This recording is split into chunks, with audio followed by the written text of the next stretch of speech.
Assalamualaikum warahmatullahi wabarakatuh. Salam sejahtera untuk kita semua.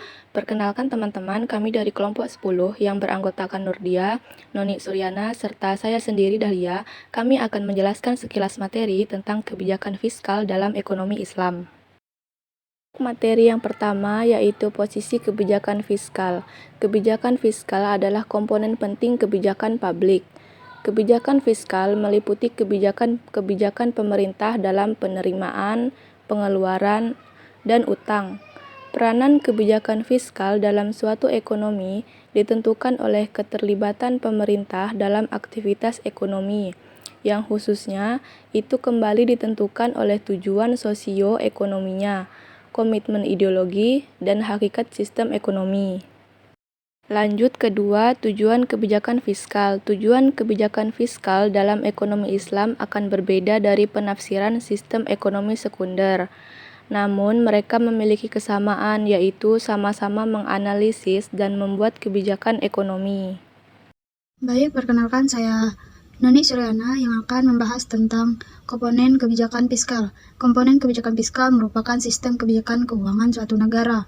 Oleh karenanya, di dalam sistem kebijakan fiskal ini akan dibahas 3 komponen pokok, yaitu yang pertama, penerimaan negara, pengeluaran negara, dan utang negara. Lanjut ke pembahasan kebijakan fiskal masa Rasulullah. Kebijakan fiskal masa Rasulullah, segala kegiatan yang dilakukan oleh Rasulullah dalam awal masa pemerintahan berdasarkan keikhlasan sebagai bagian dari kegiatan dakwah yang ada. Pada masa Rasulullah terdapat ji'yah, yaitu pajak yang dibayar oleh non-muslim khususnya ahli kitab untuk jaminan perlindungan jiwa, properti, ibadah, bebas dari nilai-nilai dan tidak wajib militer. Kemudian terdapat juga kharaj. Dalam kebijakan fiskal pada masa Rasulullah, kharaj yaitu diwajibkan atas nama pertanian di negara-negara Islam yang baru berdiri. Kemudian zakat. Di sini zakat adalah pendapatan yang paling utama bagi negara pada masa Rasulullah hidup. Pendapatan ini berbeda dengan pajak. Zakat merupakan kewajiban agama dan termasuk salah satu pilar Islam. Dalam Al-Quran disebutkan kewajiban zakat sebagai berikut.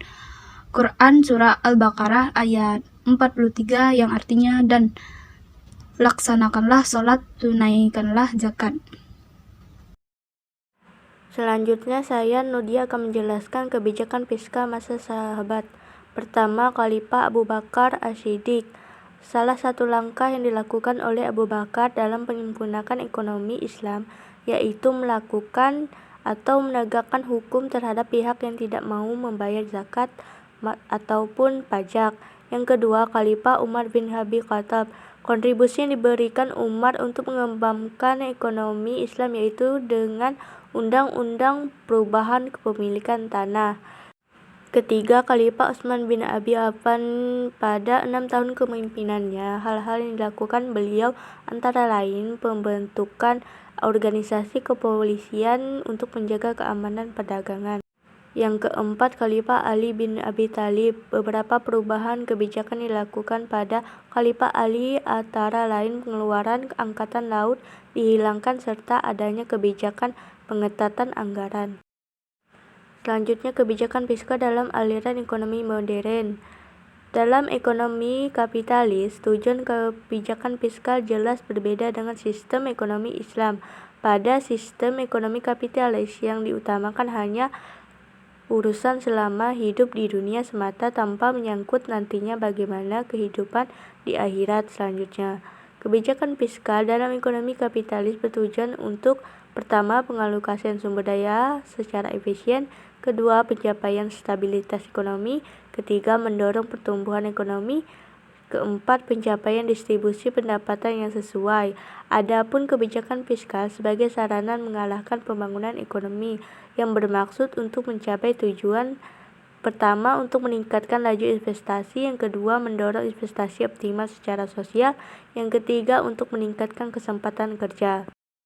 Sekian presentasi dari kelompok kami ucapkan terima kasih. Wassalamualaikum warahmatullahi wabarakatuh.